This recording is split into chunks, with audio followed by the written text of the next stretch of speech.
The numbers are clear. The system is broken. Time and time again, people like him are treated as criminals, not because of their actions, but because of their skin. Why? Why are the lives of so many written off before they even have a chance to begin? Is this really justice, or is it just a story we've all been told to believe? What are we missing in the story of justice? And who is really paying the price? The scene shifts to David's office, a small, dimly lit room filled with stacks of research papers, graphs, and case studies. He sits at his desk, eyes fixed on the data in front of him, but his mind is elsewhere. The weight of the numbers that have haunted him for years, seems to press down on his chest. David, quietly to himself, voice heavy with frustration. How long can we keep ignoring this? The same patterns, the same outcome. Over and over again. His phone rings. It's Margaret, his colleague and close friend. David, answering the phone, tone tired. Hey Margaret. Yeah, I've been looking at the stats again. Same numbers. Nothing changes. Margaret, on the other end, voice calm but firm. David, I know it's tough, but you're the one who can make them see the truth. We can't give up now. David leans back in his chair, rubbing his temples. His frustration is palpable, but beneath it, there's a glimmer of something else, determination. He knows he can't back down. Not now, not when the truth is staring him in the face, begging to be heard. David whispers to himself, this isn't just about numbers. This is about lives. The camera lingers on his face, his eyes narrowing with resolve as the screen fades to black. The scene transitions to David's office once again. This time, however, the air feels heavier, as if the walls themselves are closing in. David is sitting at his desk, his fingers hovering over his keyboard as he stares at the glaring statistics on his screen. The numbers jump out at him. Higher incarceration rates for Black Americans, disproportionately high compared to their white counterparts. He's seen this before, but today it feels different. Today it feels personal. David, muttering to himself, the weight of his thoughts pressing down. There it is again, the same cycle. We keep saying things will change, but nothing ever does. Margaret enters the room, her face serious but determined. She's seen David like this before, exhausted, lost in his work, consumed by the injustice that surrounds him. She steps closer, her voice soft but insistent. Margaret, gently. David, I know it's hard. I see it too. But you have the power to do something about it. If anyone can make a change, it's you. David looks up at her, his face a mixture of frustration and exhaustion. He knows she's right, but it feels like an uphill battle. The system is so entrenched, so deeply rooted in history, that sometimes it feels like nothing will ever shake it. He sighs deeply, running a hand through his hair. David, softly, almost a whisper. I've tried, Margaret. I've tried so many times to get people to see this, to see the truth. But they just don't get it. They don't see the lives behind these numbers. Margaret, firmly, you're not doing this for them, David. You're doing this for the people who can't speak for themselves. The ones who've been silenced for far too long. David stands up abruptly, walking to the window. The city outside is bustling, people going about their day without a care in the world. But David sees something different. He sees the inequality, the injustice, the people whose stories are never told. He turns back to Margaret, his eyes filled with determination. David, with resolve. I can't sit by and let this continue. If these numbers are all we have to go on, then maybe it's time we change the story. It's not just about statistics. It's about lives, real lives, being affected by a broken system. Margaret smiles, a sense of pride in her eyes. She knows David has always had this fire inside him, but she also knows how easily it can be extinguished by the weight of the world's indifference. She walks over to him, placing a hand on his shoulder. Margaret, softly, then let's make them hear it. Let's make sure this time, we don't just count the numbers. We count the people behind them. David looks at her, his expression softening. For the first time in a long while, he feels a spark of hope. This is more than just a research project now. It's a fight for justice. He knows the road ahead will be tough, but he's ready. And with Margaret by his side, maybe, just maybe, they can change the course of history. The camera zooms in on David's face, his eyes filled with a new sense of purpose. The screen fades to black, leaving the viewer with the undeniable sense that the battle for justice is just beginning. The scene opens with David walking through a busy downtown area. It's a normal day, but as he moves through the crowd, the world around him seems to be tinted with something different, something more suffocating. His footsteps echo on the sidewalk as people pass by, some of them barely glancing at him, others casting quick, judgmental glances his way. The city hums with life, But for David, it's as though he's walking through a fog of invisible barriers, each one more suffocating than the last. As he enters a coffee shop, the familiar barista, a young white woman, greets him with a smile, but the smile feels forced, strained. She takes his order, her hand trembling slightly as she punches the numbers into the register. David can see the hesitation in her eyes, the underlying discomfort. Barista, smiling awkwardly. "Hi, David. The usual?" David, nodding, sensing the unease. "Yeah, thanks." As David waits, he watches the other customers around him. A white couple laughs together in the corner, the man casually patting the woman's hand, while another customer, another white man, leans over to speak with the barista. David feels a cold shiver run down his spine as the man's words are spoken in a tone he knows all too well, dismissive, patronizing. White man, loudly to the barista. "You know, you really shouldn't let people like that hang around here. It's a business, not a charity." David feels his pulse quicken. His body goes rigid, but he doesn't turn to look. The words cut through him, but he swallows the anger rising in his throat. He's used to it, used to the subtle, and not so subtle, ways people remind him that he doesn't belong. The barista nervously hands David his coffee, and he takes it without a word, his hand clenched tightly around the cup. David, to himself, under his breath. "Why do I always have to be the one to take it?" He walks out of the coffee shop and continues on his way. As he moves through the crowd, he passes a street vendor who's selling fresh fruit. The vendor, a Hispanic man, smiles at David and greets him in a warm, welcoming manner. Fruit vendor, cheerfully. "Good morning, my friend. How's it going today?" David, smiling faintly. "Not too bad, just another day." The warmth of the vendor's smile feels like a brief moment of relief in a world that too often feels cold. But as David continues walking, that feeling dissipates. He can't escape the sense of being watched, of people assessing him, of wondering if he's dangerous or if he's worthy of being where he is. Even in a city as diverse as this, David can't shake the feeling that, no matter how much he succeeds, there will always be eyes that view him as less. Later that afternoon, David arrives at a meeting with some colleagues, professionals in the field of social justice, people who share his passion for changing the system. But even here, in this space where he should feel safe, the underlying tensions are impossible to ignore. As David walks into the conference room, he notices how his colleagues, his white colleagues, converse with each other with ease, while he feels like an outsider, like he's not truly seen, even among those who are supposed to be allies. Colleague 1, a white man, casually. "David, you've really been diving into the statistics, huh? I mean, it's good, but I think you're overcomplicating it. The system works, right? We just need to fine-tune things." David feels a flash of frustration. The casual tone, the way this colleague dismisses the complexity of the issue, sends a cold rush of anger through him. He opens his mouth to speak, but catches himself. What's the point? He's said this 100 times before, no one listens. David carefully, but with a steel edge in his voice. Overcomplicating? The lives of thousands of people aren't a matter of fine-tuning. It's a matter of survival. There's a pause in the room, an uncomfortable silence that stretches too long. David knows the others are thinking the same thing. Not this again. He feels the weight of their judgment, the pressure of being the one to always point out the obvious. He wishes, for a moment, that he could escape the weight of being the voice of reason in a world that doesn't want to hear it. David, quietly, to himself as he sits down. Every day is a reminder. No matter where I am, or what I do, I'm not seen the way I should be. The meeting continues, but David's mind drifts.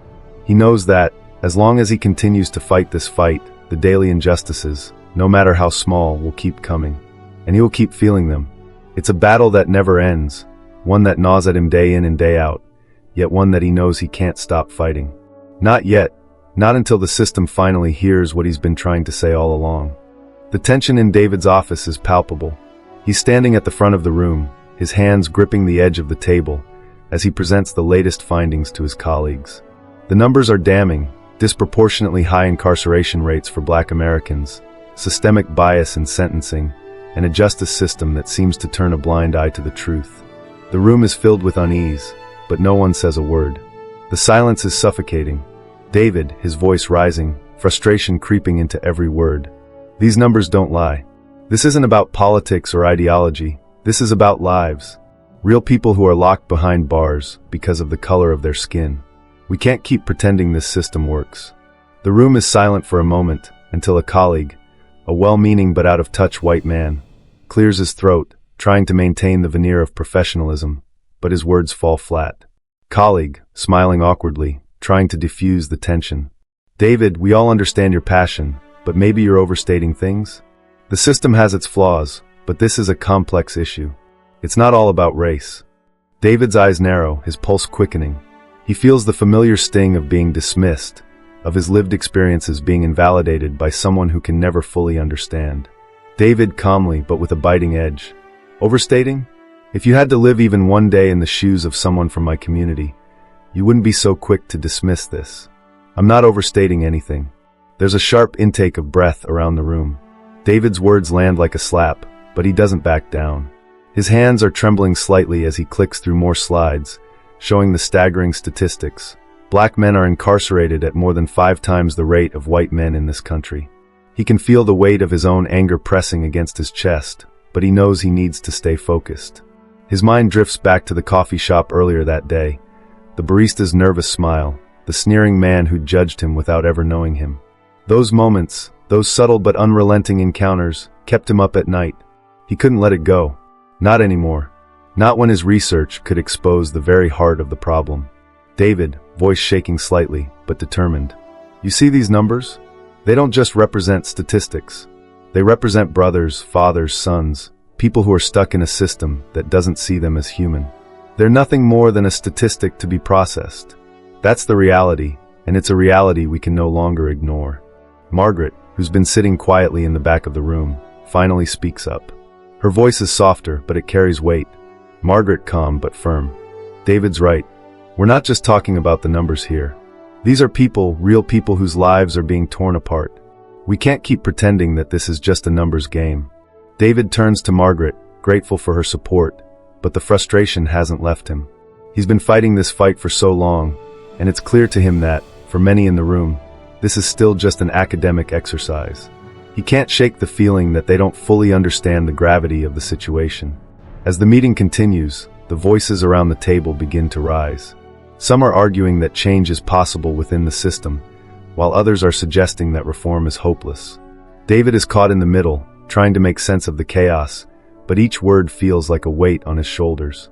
The stakes are too high for him to back down now. David, growing more animated, his voice barely contained. Reform? How much more time do we need? How many more black lives need to be destroyed before we admit that the system is broken beyond repair? We can't keep waiting for change to trickle down. We need action now. Real action. There's a brief pause, and David can feel the tension in the room. For a moment, he wonders if anyone in that room will ever truly understand what this fight means to him. But he won't stop. He can't. The fight for justice, for equality, is more important than any argument or disagreement. David, softly, almost to himself. I can't give up on this. I won't. Too many lives are at stake.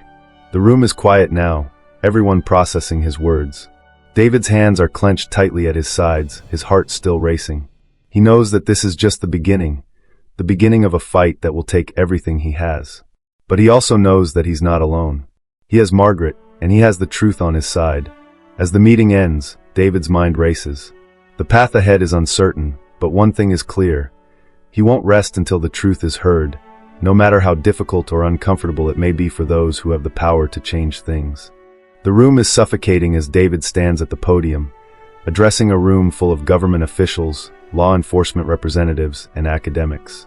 The tension is palpable. His voice, which had once been calm and steady, now carries an urgency, a raw emotion that cuts through the sterile air of the room. David, his voice unwavering, but filled with frustration. I'm not here to present another report. I'm here to make a demand. We cannot ignore the truth any longer. The system we've built has failed too many people, and it's failed them because of the color of their skin. Black Americans are incarcerated at rates that are not only disproportionate, they are unjust. These numbers represent lives, families torn apart, futures destroyed. David's eyes scan the room. He sees the uncomfortable shifting in their seats, the uneasy glances exchanged between the officials who have spent their careers justifying the status quo. He feels the weight of their dismissiveness. It's like a wall he's been trying to break through for years. But today, something in him has changed. He's no longer speaking to convince them. He's speaking because he has to. For himself. For those who can't speak anymore. David, growing more impassioned. We've been fed the lie that this system works. But the truth is right in front of us.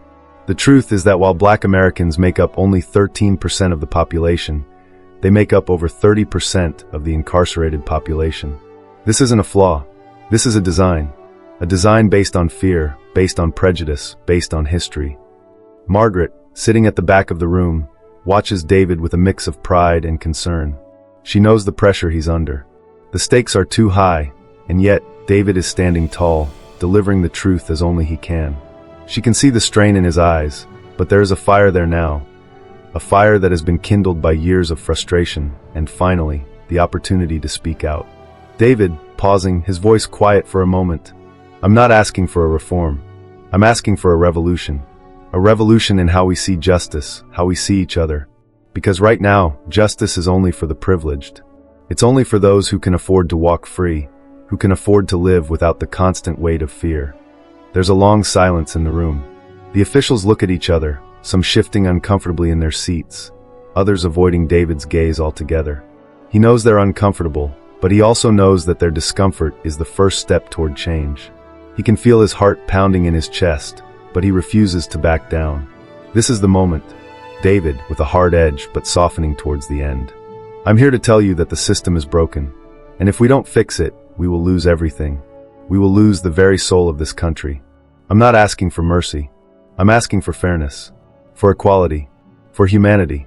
As David finishes, the room remains silent. The weight of his words hangs in the air, and for the first time, David feels a shift. Not in their opinions, he knows they won't change overnight, but in himself. He has stood up. He has spoken the truth. And now the fight truly begins. The camera lingers on David for a moment, his face a mixture of exhaustion and determination. He knows the road ahead will be long, and the battle will be hard. But for the first time, he feels like he's not fighting alone. This is his moment, his stand against a system that has oppressed too many for too long. The courtroom is packed. The air feels thick with anticipation as David sits at the defendant's table, his hands clenched in his lap, trying to steady his breathing. Across from him, the prosecutor stands confidently, the weight of the system behind him. But David is no longer afraid. Today, he's not just fighting for a single life, he's fighting for an entire community, for every Black man and woman whose future has been stolen by this broken system. The judge enters, and the room goes quiet. David feels the eyes of everyone in the room on him, but he doesn't flinch. He's been here before, standing in front of people who didn't see him, who didn't care. But today is different. Today, he's speaking not just for himself, but for everyone who's been silenced by injustice. David, standing, his voice steady but firm. Your Honor, the evidence is clear. This isn't a matter of legal technicalities. This is about a system that has failed time and time again. The man sitting here today, accused of crimes he didn't commit, represents a pattern that stretches across this country, where Black Americans are not given the fair trial they deserve. We cannot continue to ignore the injustice before us. The prosecutor opens his mouth to object, but David holds up his hand, his eyes never leaving the judge. He knows this battle isn't over yet, but he can feel the shift. The weight of his words, the clarity of his conviction, is starting to sink in. For the first time, he sees something in the judge's eyes, a flicker of doubt. The judge pauses, then nods slowly, signaling for the verdict. David holds his breath, knowing that everything he's fought for, everything he's believed in, is about to come to a head. Judge, softly but with finality. Not guilty. The word hangs in the air. For a moment, David doesn't move. Then, the room erupts into quiet gasps of disbelief. A weight lifts from his chest. He's done it. He's won. Not just for this man, but for the countless others who never got the chance to see justice. He feels Margaret's hand on his shoulder, a silent acknowledgement of everything they've worked for. And in that moment, he knows, this is just the beginning. The courtroom is empty now, and David stands at the back, watching as the man he fought for walks free. His family surrounds him, filled with relief and gratitude. It's a moment that David's heart swells with pride, but also a sense of emptiness. He's won, yes, but there are so many more waiting for the same chance. Margaret walks up to him, her hand on his shoulder, offering quiet solidarity. She watches David closely, seeing both the weight of the victory and the exhaustion on his face. The fight for justice is far from over, but today, they've made a difference. Margaret, smiling softly, You did it, David. You made them see what they've been ignoring for so long. David doesn't respond immediately. Instead, he looks at the door where the family of the freed man has just exited, knowing that while one life has been saved, the system remains the same for so many others. His voice is steady, but his words are weighed with everything he's fought for. David, quietly, one victory isn't enough. It's just a crack in the wall. The system hasn't changed. It still crushes lives every day. But today we've made a dent. It matters. Margaret nods, her eyes reflecting the same quiet determination that David feels. They don't need words to understand each other. They both know that this fight is far from over. But today, for a brief moment, they have the power to see what's possible. Change is slow, but it's real. And it's here now in this courtroom, in their hearts. As they walk out of the courthouse together, David feels the weight of the road ahead, but also the strength of this small victory. With Margaret by his side, he knows they are ready to take the next step. The journey for justice is long, but they've taken one giant leap forward today. And that's all that matters. The story of David's fight for justice serves as a powerful reminder that real change begins with individuals who refuse to accept the status quo. Despite facing overwhelming odds and a system that has long been entrenched in racial bias, David stands firm in his belief that one voice, one action, can make a difference. His journey, marked by moments of frustration, anger, and self-doubt, shows us that change is never easy, but it is possible. Through his persistent efforts, David uncovers a painful truth. The system is rigged. Black Americans are disproportionately affected by the criminal justice system, and their lives are often reduced to mere statistics. Yet, David refuses to back down. His victory in the courtroom is not just for the man he helped, but for every person who has ever been unfairly judged or mistreated because of their race. It's a small victory, but one that proves the power of standing up for what is right. The true lesson from David's story is this: justice doesn't come without struggle, and it doesn't come without sacrifice. But each step forward, no matter how small, brings us closer to a more just society. And even when the road seems long, when the fight feels never-ending, we must remember that every effort counts. David's determination teaches us that it's never too late to make a change, and that we are never too small to create a ripple that can turn into a wave of transformation. At its heart, this story encourages us to keep pushing for fairness and equality, no matter how daunting the challenge. Because in the end, it's the voices of the determined like David that shape the future. In David's journey, we see the immense power of standing up for what's right, even when the system feels impossible to change. Do you believe one person's efforts can truly spark a larger movement for justice? Or is it the collective action of many that drives real change? What steps do you think we can take in our own communities to address systemic inequalities and make a difference? Share your thoughts, experiences, and ideas in the comments below. Let's start a conversation about how we can all contribute to creating a more just and equal society.